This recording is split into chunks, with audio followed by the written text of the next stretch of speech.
అందరికీ నమస్కారం. కార్యక్రమం ప్రారంభించే ముందు గురువుగారి పత్రికకు ఒక్కసారి ధన్యవాదాలు చెప్పుకుంటూ కార్యక్రమాన్ని ప్రారంభిద్దాం. ఒక ఇంపార్టెంట్ టాపిక్. గత 41 ఎపిసోడ్ నుంచి మనం చెప్పుకుంటున్నాం. ఇది 42వ ఎపిసోడ్. చాలా ముఖ్యమైనటువంటి విషయాలు ఇవన్నీ కూడా. ఎందుచేతనంటే నేను చూస్తున్నాను. ఇవన్నీ వింటున్నారు. అయినా సరే వారికి ఇంకా ఎన్నో సందేహాలు వస్తున్నాయి. ఎన్నో అనుమానాలు కలుగుతున్నాయి. అరే! ఇన్ని వింటున్నా కూడా ఇంకా అలాంటి సందేహం ఏంటి? అన్నది నాకు కొంచెం ఆశ్చర్యం కూడా వేస్తుంది. 41 ఎపిసోడ్‌లు. దేని మీదంటే పత్రి గారు మనకి చెప్పినటువంటి ఒక గొప్ప సత్యం మీద మనం చెప్పుకుంటున్నాం. ఏమిటంటే విషము సత్యము కాదు, ఆత్మే సత్యం అని. సత్యము అంటే భగవంతుడు. అంటే విగ్రహము భగవంతుడు కాదు, ఆత్మే భగవంతుడు.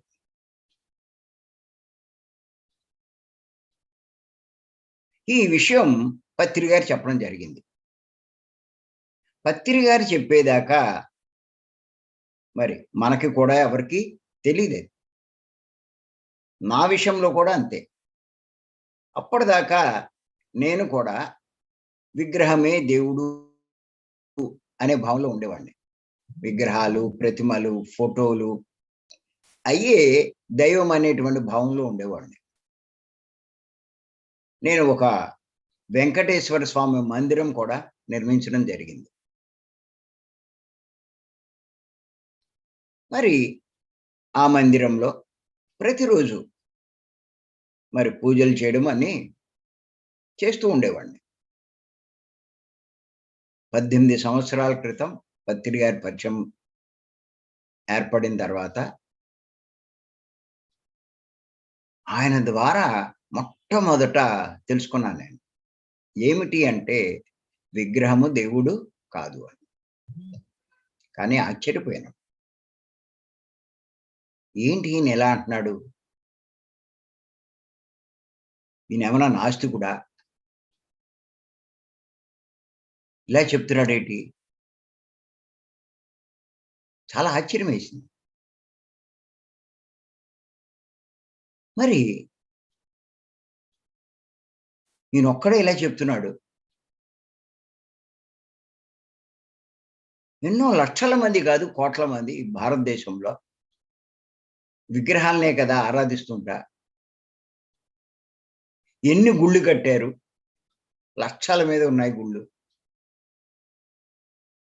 మరి ఇయన్నీ ఎందుకు కట్టారు? వీళ్ళంతా ఈ ఆరాధన ఎందుకు చేస్తున్నారు? అనేటువంటి సందేహం పత్రి గారు ఈ విషయం చెప్పిన తర్వాత నాకు కలిగింది. అంతమంది చేస్తూ ఉంటే ఈయన విగ్రహము దేవుడు కాదు, విగ్రహం సత్యం కాదు అని చెప్తున్నాడే.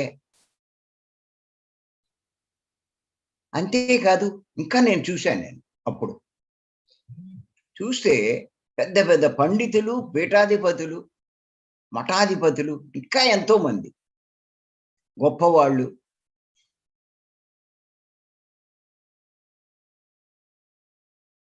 వేదాంతులు వీళ్ళు కూడా విగ్రహమే దైవం అన్నట్టు, విగ్రహారాధన అంటే పూజలు చేస్తేనే దైవాన్ని ఆశ్రయించినట్టు చెప్తున్నారు.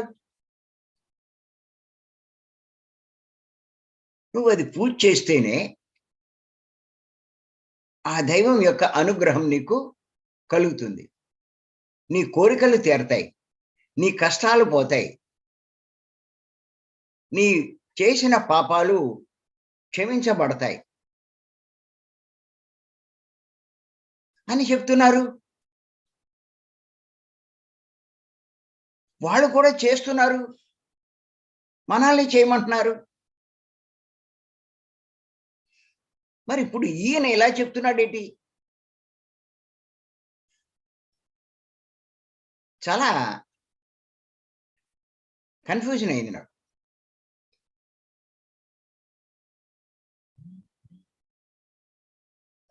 అప్పటికి ఎందుకో తెలీదు. ఆయన చాలా గొప్పవాడు అన్నది అర్థమైంది. ఎందుకంటే ఈ విషయం పక్కన పెడితే ఆయన అంతకుముందు ఎన్నో పుస్తకాలు రాశాడు. పుస్తకాలు ఎక్కువేం కాదు. తక్కువే ఉన్నాయి అప్పుడు ఆ టైంలో. క్యాసెట్లు ఎన్నో కాన్సెప్ట్‌లు చెప్పాడాయన.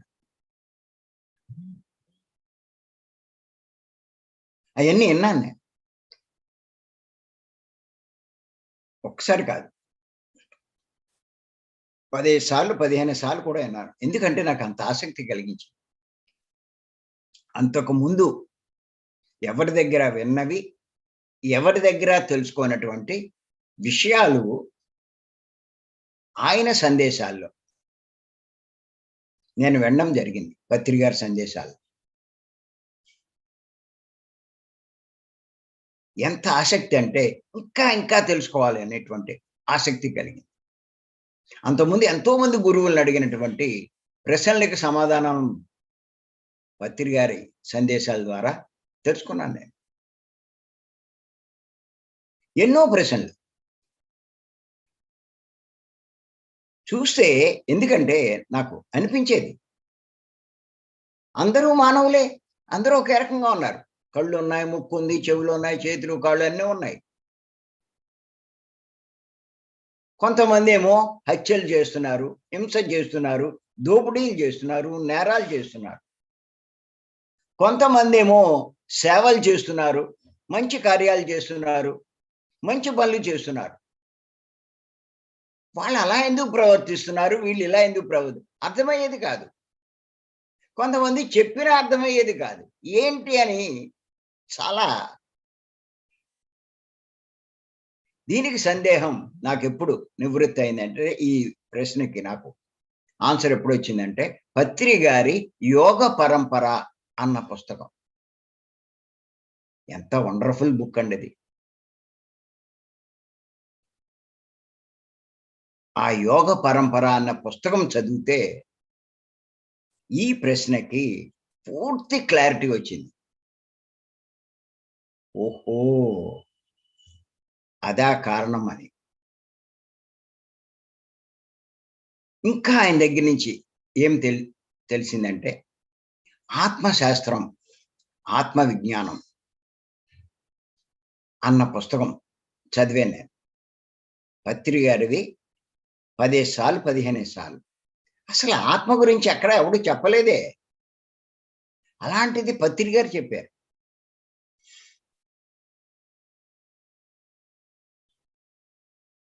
మనమంతా ఆత్మలమని, పైలోకాల్లోంచి వచ్చి ఈ దేహం తీసుకుంటామని,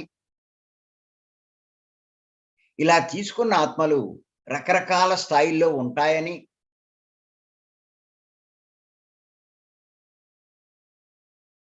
శైశవాత్మ, బాలాత్మ, యవ్వనాత్మ, ప్రౌఢాత్మ, వృద్ధాత్మ, విముక్తాత్మ, పూర్ణాత్మ ఇలాగా ఆయన ఎన్నో స్టేజ్‌లు చెప్పారు. ఏ స్టేజ్‌లో ఉన్న వాళ్ళ ప్రవర్తన ఎలా ఉంటుంది? ఎలా ప్రవర్తిస్తారు? అది కూడా చెప్పారు.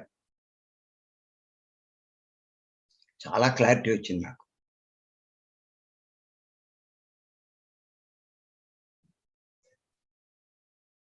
దాంట్లో కూడా స్టేజ్‌లు చెప్పారు.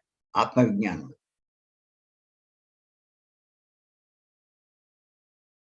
ఎంత ఆసక్తి కలిగించిందంటే అంత ఆసక్తి. ఆఖరిలో అన్నారు, "ఇది పార్ట్ 1 ఇప్పుడు మీకు తెలుసుకుంటున్నది. నెక్స్ట్ ఇంకా మీరు తెలుసుకోవాల్సిన ఉన్నాయి. తర్వాత చెప్తామన్నారు." ఆ ఆసక్తికి పత్రికను ఒకసారి అడిగాను. "ఏమండి రెండో పార్ట్ అన్నారు. అదెప్పుడు రాస్తారు?" "వస్తదిలే చూస్తూ ఉండు" అన్నారు.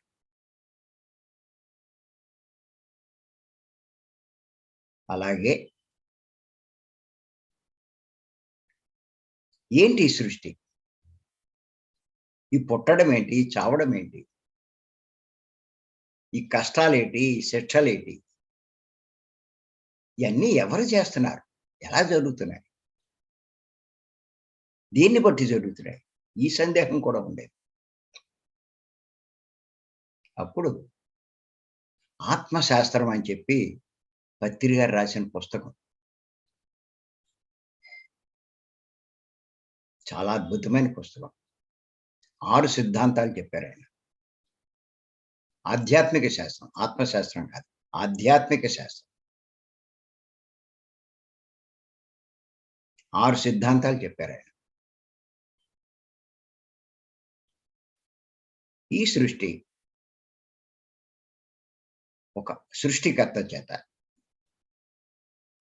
సృష్టింపబడి నడపబడుతుంది. ఆయన ఏర్పాటు చేసినటువంటి ఈ సిద్ధాంతాల ప్రకారమే ఈ సృష్టి నడుస్తుంది అని అప్పుడు అర్థం చేసుకున్నా. ఓహో! ఇది ఇక్కడ ప్రభుత్వం కాదు నడిపించేది. పై ప్రభుత్వం అన్నమాట అన్నదప్పుడు నాకర్థమైంది.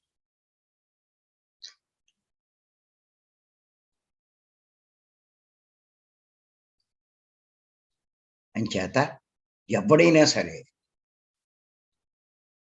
ఈ సిద్ధాంతాలను అనుసరించి జీవించవలసిందే. ఈ సృష్టిని సృష్టి చేసిన ఆయన ఏర్పాటు చేసిన ఈ నియమాలు, ఈ సిద్ధాంతాలు ప్రతి ఒక్కడు అనుసరించవలసిందే. లేకపోతే దుఃఖానికి లోనవుతాడు, బాధలు పడతాడు. అలా ఆత్మ సిద్ధాంతం, కర్మ సిద్ధాంతం, పునర్జన్మ సిద్ధాంతం,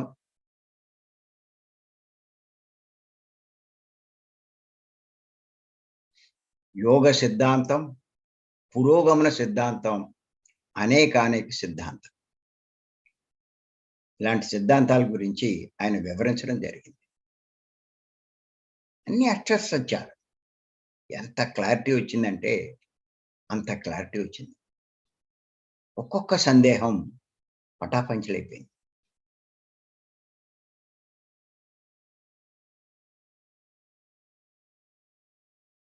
మరి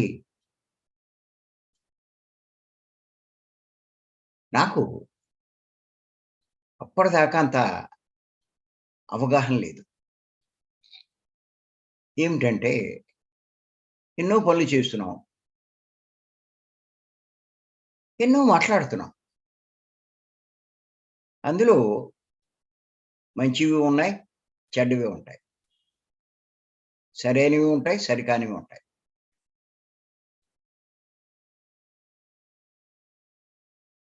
చేసేస్తున్నాం.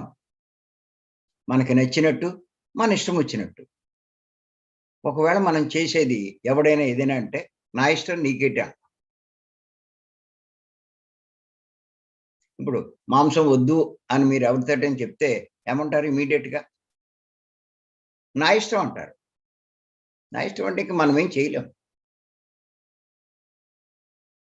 హత్య చేసేవాడిని ఏంటంటే, ఆడి మీద నాకంత కోపం ఉంది. నేను చంపాను. ఏంటంటావు?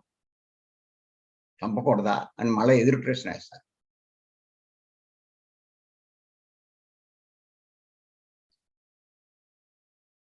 ఇలాగా ఎన్నో చేస్తున్నాం.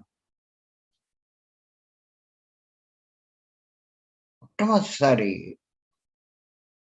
ఈ చేసే వాటిని కర్మలు అంటారు. అలా కర్మలు, కర్మ సిద్ధాంతం కూడా అంత అవగాహన లేదు. ఉందన్న సంగతి కూడా మనకు తెలీదు.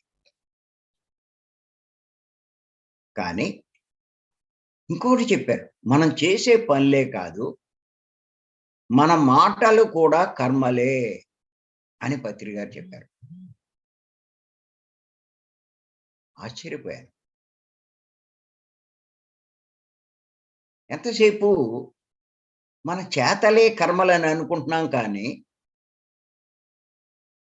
మాటలు కూడా కర్మలే అన్నది పత్రి గారి ద్వారా ఫస్ట్ నేర్చుకున్నాను.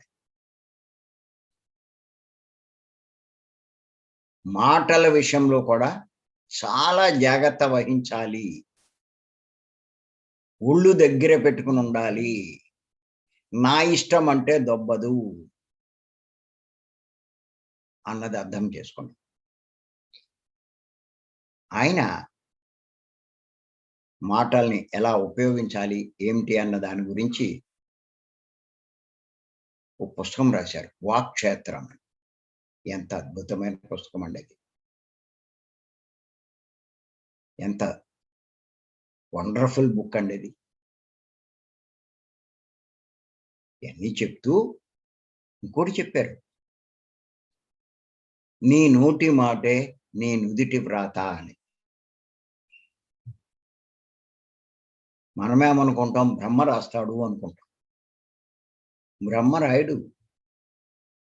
నువ్వు చేసిన కర్మలు, నువ్వు మాట్లాడిన మాటలు అవే నీ నుదిటిన వ్రాయబడతాయి అన్నది అప్పుడు అర్థమైంది. అబ్బో! చాలా జాగ్రత్తగా ఉండాలి. ఒళ్ళు దగ్గర పెట్టుకొని ఉండాలి అన్నది అప్పుడు అర్థమైంది. అటువంటి దృష్టితో ఆలోచిస్తూ ఉంటే నేను చాలా మందిని చూశాను. విపరీతంగా మాట్లాడిన వాళ్ళు, విమర్శించేవాళ్ళు. ఎంతసేపు ఆడిని విమర్శిస్తారు, వీమని విమర్శిస్తారు. ఆడిని తిడతారు, ఈడిని తిడతారు. నూరు పడేసుకుంటారు. లోకువగా ఉన్నవాళ్ళని తిడతారు. చాలా మందికి భారీ లోకువ. ఏమన్నా పడి ఉంటుందని చెప్పి భార్యను తిట్టేవాళ్ళు ఎంతో మంది ఉన్నారు. ఏదో గొప్ప అనుకుంటారు. అసలు తిట్టుతోటే మొదలెడతారు. అలాగే పిలుస్తారు.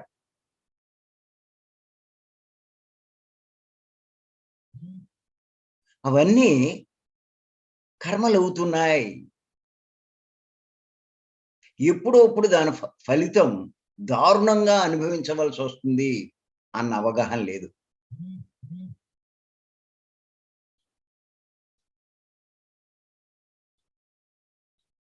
ఇంచేత ఇటువంటివి ఏమీ తెలియకపోవడం వల్ల ఇష్టం వచ్చినట్టు ప్రవర్తిస్తున్నారు.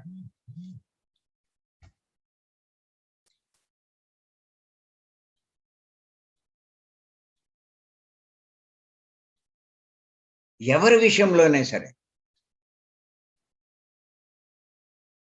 నోరు అదుపులో ఉంచుకోవాలి. అసమర్షి కాదు.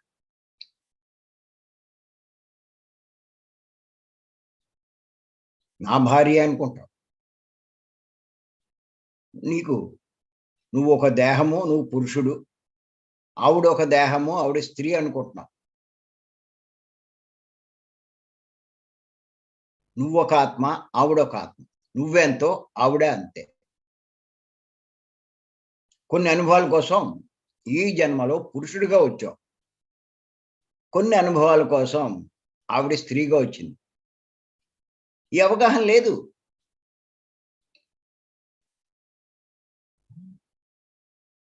నువ్వేదో యజమాని అనుకుంటున్నావు. వాడేదో పనివాడు అనుకుంటున్నావు. నువ్వేదో పై ఉద్యోగం అనుకుంటున్నావు. ఆఫీసర్ అనుకుంటున్నావు. వాడు జవాన్ అనుకుంటున్నావు. అందరూ ఆత్మలే.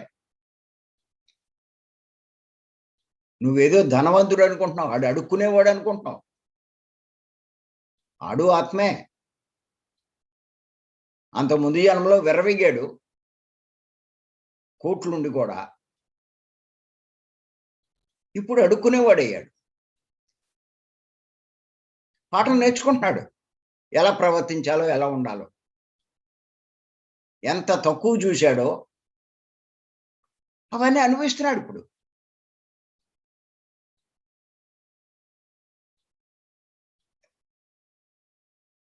గుర్తుపెట్టుకోండి. ఇప్పుడుండే ముష్టి వాళ్ళల్లో, పేదవాళ్ళల్లో ఎంతో మంది గత జన్మల్లో ధనవంతులు, శ్రీమంతులును. ఆ డబ్బు చూసి విర్రవీగి, అహంకరించి, చెయ్యకూడని పనులు చేయడం వల్ల ఆ అనుభవాలు పొందడానికే ఈ జన్మలో అలాంటి జన్మలు తీసుకున్నారు. అలా ప్రతి ఒక్కడు భర్తగా విర్రవీగినోడు భారీగా అనిపిస్తాడు. జీవహింస చేసినవాడు, మాంసభక్షణ చేసేవాడు, ఆ జంతువుల్ని, ఆ పక్షుల్ని హింసించిన వాడు మరల జన్మ తీసుకుని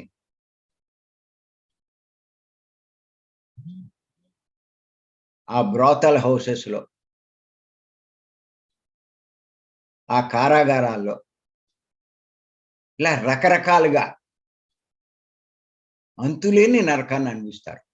ఆ జంతువులకి ఎంత నరకం చూపించారో వీళ్ళు అంత నరకం అనుభవిస్తారు.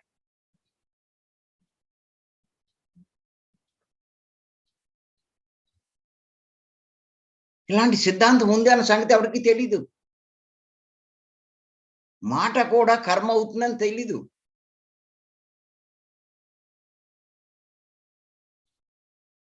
పత్రి గారు అందుకే చెప్తారు. మితంగా మాట్లాడు.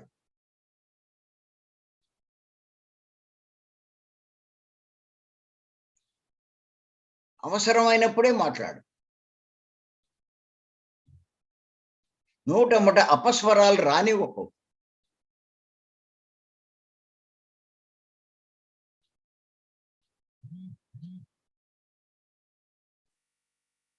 అని చెప్తూ ఉంటారు. ఎవరు చెప్పారు ఇవన్నీను? పత్రి గారు కాకపోతే. ఎంత అద్భుతమైన పుస్తకం అండి వాక్క్షేత్రం. చదివి తీరాలి.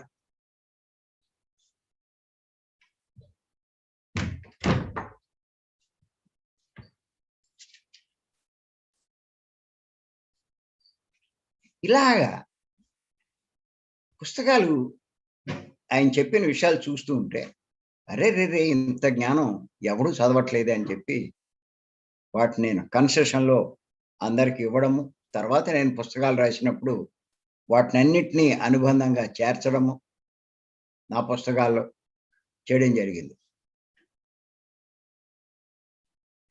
ఇప్పుడిప్పుడు నేను చూస్తూ ఉంటే అందరూ అన్ని రకాల పుస్తకాలకి ఆకర్షితులవుతున్నారు. పత్రి గారి పుస్తకాలు అశ్రద్ధ చేస్తున్నారు. అందుకని మళ్ళా ఆ పుస్తకాలన్నీ ఇంచుమించు ఒక 50 పుస్తకాలు 7 పుస్తకాలుగా ప్రింట్ చేసి వాటిని ఇస్తున్నాను నేను.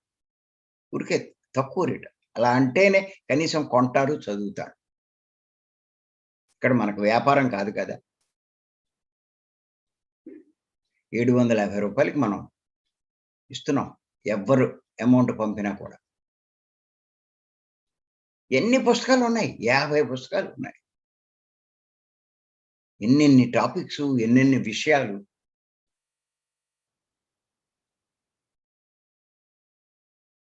లక్ష పుస్తకాలు చదివి ఈ పుస్తకాలు తయారు చేశారు.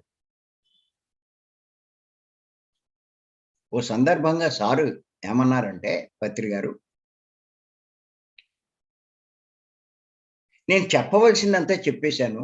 ఇంకా చెప్పవలసిందేమీ లేదు" అన్నారు. ఇంకేం చెప్పను. ఏదో చెప్పమని అంటారు. ఏం చెప్తానింక? అంటే ఆయన సేకరించినటువంటి లక్ష పుస్తకాలు చదివి సేకరించిన జ్ఞానాన్నంతా చాలా కుదించి మనకు అర్థమయ్యే రీతిలో ఈ పుస్తకాలు ఇచ్చారండి. ఇంక ఏమీ లేదు అంతకన్నా. అవి అర్థం చేసుకుంటే సమస్తము అర్థం చేసుకున్నట్టే. ఇంక చదవడానికి ఏమీ లేదు. అన్నీ అందులో ఉన్నాయి.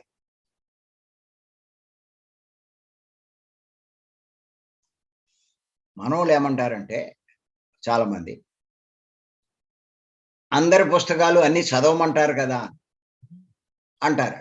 అందుకే అయి చదువుతున్నా అంటారు. ఆ పుస్తకాల్లో ఉన్నటువంటి సారాంశాన్ని చాలా కుదించి మనకిస్తారు. పుస్తకం అంతా చదివినా ఇదే ఎసెన్స్.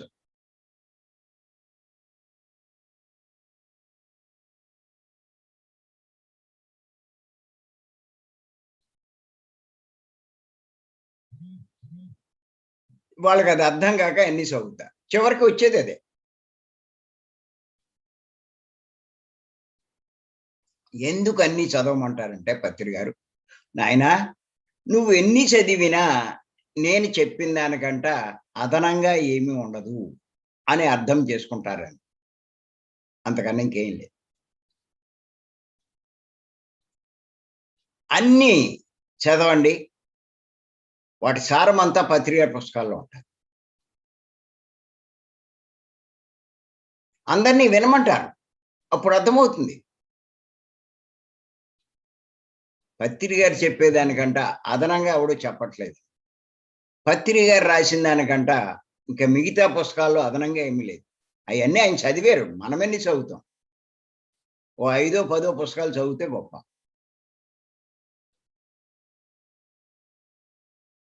ఇది అర్థమైన వాడు ఆయన పుస్తకాలు చదువుతాడు. ఎవరైనా సరే ఈ మార్గంలోకొచ్చిన వాళ్ళు ఫస్ట్ చేయవలసింది పత్రి గారి పుస్తకాలన్నీ చదవాలి. తర్వాత అన్నీ చదువుకోండి. మీ ఆసక్తి, మీ ఓపిక. వీటిని జీర్ణం చేసుకోండి. అర్థం చేసుకోండి. అంత తేలికేం కాదు.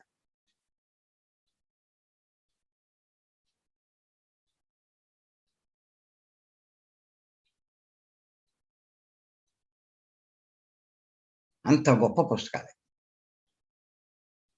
నన్నెంతో ప్రభావితం చేసినియి ఈ పుస్తకాలు.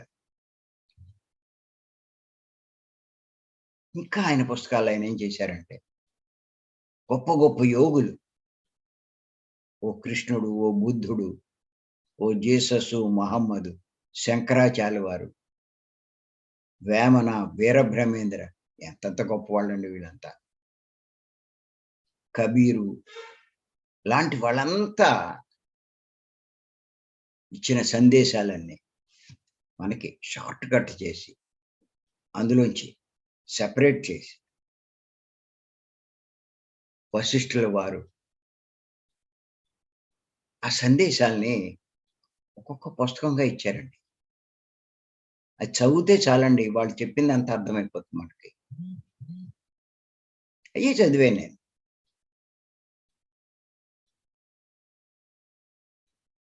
అవే చెప్తాను నేను. గొప్పవాళ్ళు కూడా చెప్పలేని, ఆ పుస్తకాలని చదివినా కూడా చెప్పలేని విషయాలు నేను చెప్తాను.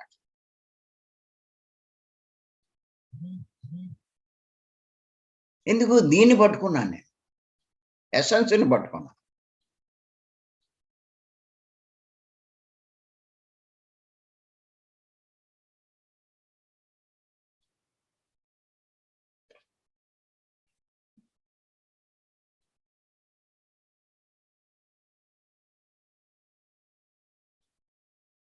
సేతు గురించి చెప్తూ ఆయన ఏమన్నారంటే, వికల్పం లేని సంకల్పమే సేతు విజ్ఞాన సారమ.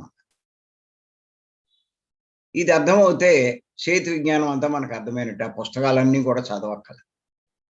అయి 3,500, 4,500 పెట్టి ఎన్నో కొంటున్నారు. రూ. 700 పెట్టి పత్రిక ఎందుకు కొనలేరు? 50 పుస్తకాలు.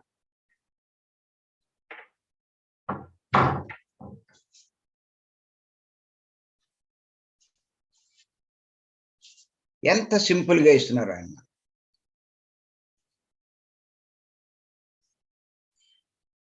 అందుచేత గుర్తుపెట్టుకోండి.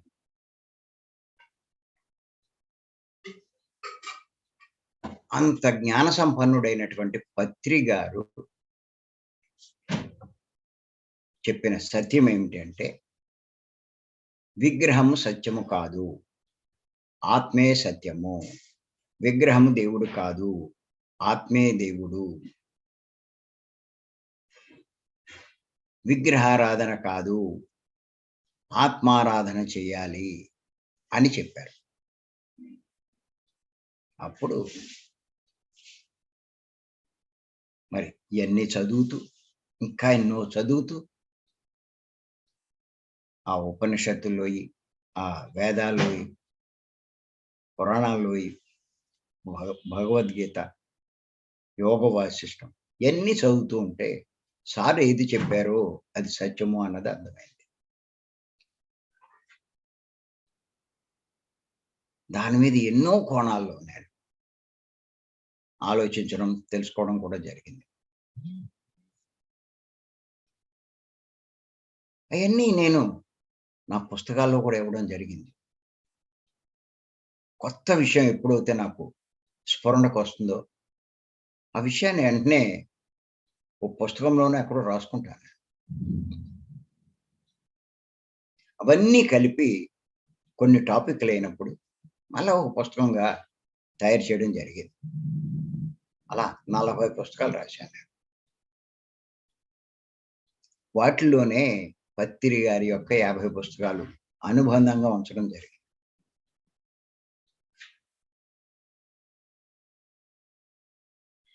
అన్ని విషయాలు నేను తెలుసుకున్నాను కాబట్టే ఇప్పటికి 41 టాపిక్‌లు చెప్పాను. ఈ ఒక్క దాని మీద. ఒక్క పాయింట్ మీద. పత్తిరి గారు చెప్పిన ఒక్క పాయింట్. ఆత్మజ్ఞాని యొక్క ప్రవర్తన ఎలా ఉంటుంది? ఆత్మజ్ఞానం పొందినవారు. ఎందుకంటే ధ్యానం చేస్తున్నాం. పుస్తకాలు చదువుతున్నాం. ఎన్నో సందేశాలు వింటున్నాం. ఈ మార్గంలో సేవ చేస్తున్నాం. దేనికి అంటే జ్ఞానం కోసం. మరి ఎంత జ్ఞానం పొందాం? మనం ఏ స్టేజ్‌లో ఉన్నాం? ఎలా తెలుస్తది? మన ప్రవర్తనని బట్టి. మరి మన ప్రవర్తన ఎలా ఉండాలి? అన్నదే పత్రి గారు చెప్పారు. అలా ఉంటే నువ్వు ఆత్మజ్ఞాని. అలా లేకపోతే నువ్వు అజ్ఞాని. ఏం చెప్పారు మరాయన?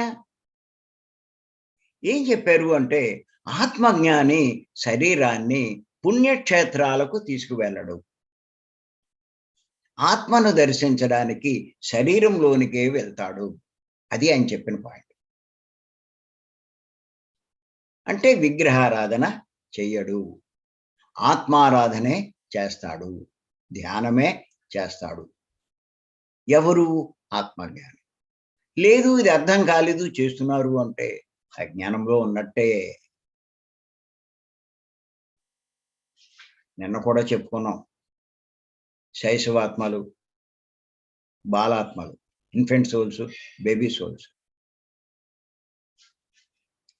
ఇంకా ఆ పనే చేస్తారు వాళ్ళు. ఎవరైతే వృద్ధాత్మ స్థాయికి వస్తారో వాళ్ళకే ఇది అర్థమవుతుంది. ఆఖరికి ధ్యానంలోకి వచ్చినా కూడా వాళ్ళకి అర్థం కాదు. ఎవరికి అర్థమవుతుందంటే వృద్ధాత్మ స్థితికి వచ్చిన వాళ్ళకి. అంత ఎదిగిన వాళ్ళకే ఇది వస్తుంది. చాలా రాసుకోవాలంటాను అందుకే. రాసుకోవాలి. మళ్ళా మళ్ళా అవగాహన చేసుకోవాలి. అప్పుడు ఇయన్నీ అర్థమవుతాయి. 40 టాపిక్‌లు చెప్తున్నాను. విగ్రహారాధన. వద్దు అని పత్రి గారు ఎందుకన్నారు? ఆత్మారాధనే. ఇంకా ఎన్నో సందేహాలొస్తాయి. పండగలు చేయొచ్చా? పబ్బాలు చేయొచ్చా? ఫంక్షన్‌లు చేసుకోవచ్చా? ఎందుకు చేసుకోకూడదు? అన్నీ చెయ్యి. కానీ విగ్రహం బదులు ఆత్మను పట్టుకో. పూజ బదులు ధ్యానం చెయ్యి. ఇక్కడ దేవుడు లేడు అంటంలా. విగ్రహం దేవుడు కాదు అంటున్నాం. ఆత్మే దేవుడు అంటున్నాం. దేవుణ్ణి పట్టుకోవద్దు అంటంలా. ఆత్మను పట్టుకో అంటున్నాం. దేవుణ్ణి ఆరాధించద్దు అంటున్నా, ఆత్మను ఆరాధించు అంటున్నా. ఇది గుర్తుపెట్టుకోండి. చాలా మంది దీన్ని రివర్స్‌లో అర్థం చేసుకుంటున్నారు. వద్దంటున్నారు వీళ్ళు, వద్దంటున్నారు. ఏమి కాదు. దేవుడున్నాడు, దేవుడు గొప్పవాడు. చెప్పుకుంటున్నాం కదా 40 టాపిక్‌ల నుంచి. దేవుడి యొక్క గొప్పతనం. ఆయన్ని పట్టుకో. ఆ మార్గమే ధ్యానం. అదే మనం చెప్తున్నాం. వదిలేయమంటంలా.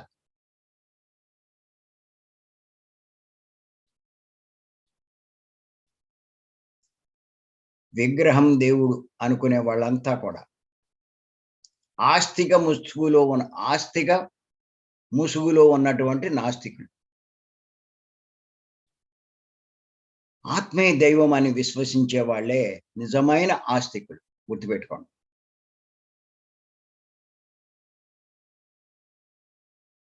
వాళ్ళు ఆత్మను విశ్వసించట్ల. బొమ్మనే విశ్వసిస్తున్నారు. భగవంతుడిని విశ్వసించట్ల. చెప్పుకుంటారు మేము ఆస్తికులమని. అంచేత ఆస్తిక ముసుగులో ఉన్నటువంటి నాస్తికులు.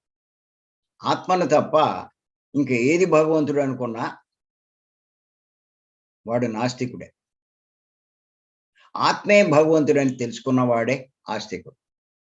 ఆత్మను ఆశ్రయించిన వాడే ఆస్తికుడు.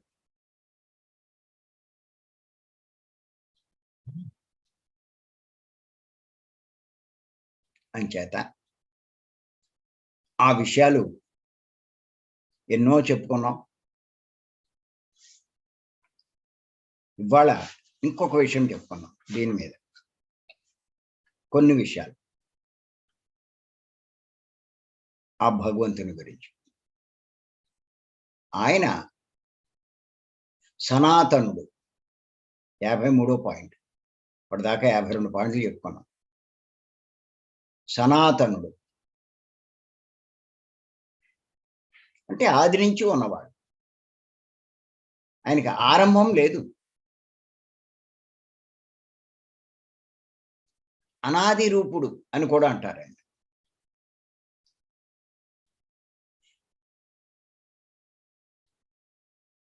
అసలు ఎప్పటి నుంచి ఉన్నాడో కూడా ఎవరికి తెలియదు.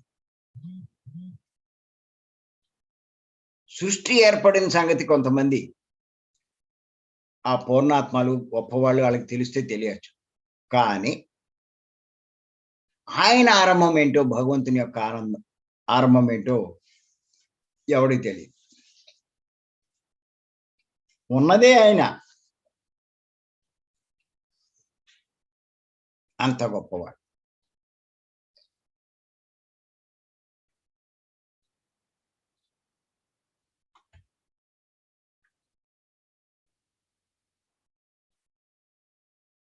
అంచేత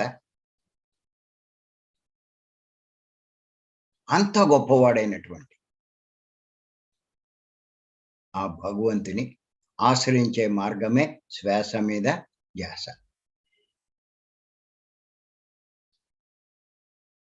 ఈ లక్షణం విగ్రహంలో ఎక్కడుంది అసలు?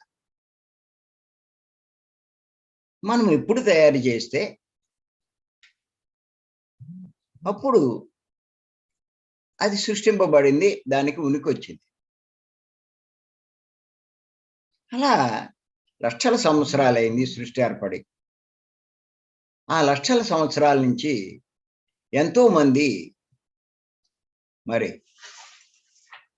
ఈ విగ్రహాలను తయారు చేయడం, ఈ విగ్రహారాధన చేస్తూ ఉండడం. అప్పటి నుంచి వచ్చినాయి విగ్రహాలు. వచ్చినాయి, మొదట్లో ఎక్కడున్నాయి? వేదకాలంలోనే లేవంట.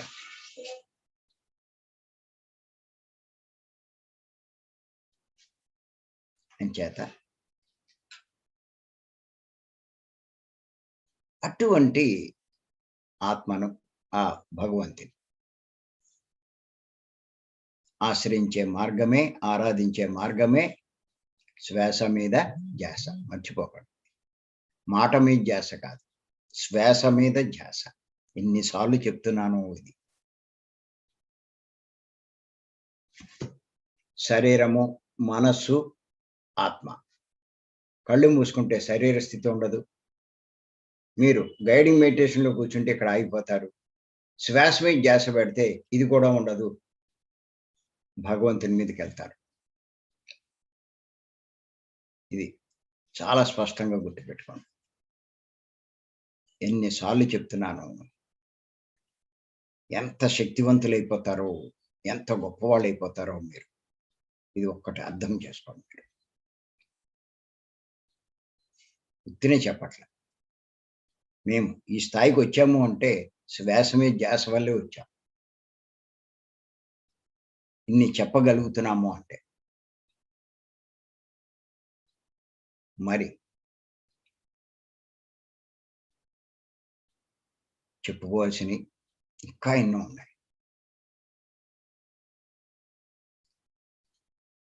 రేపు మరికొన్ని విషయాలు మనం చెప్పుకుందాం. ఈ అవకాశం ఇచ్చినటువంటి మీ అందరికీ నేను మరొక్కసారి ధన్యవాదాలు చెప్తున్నాను. Thank you. Thank you. Thank you.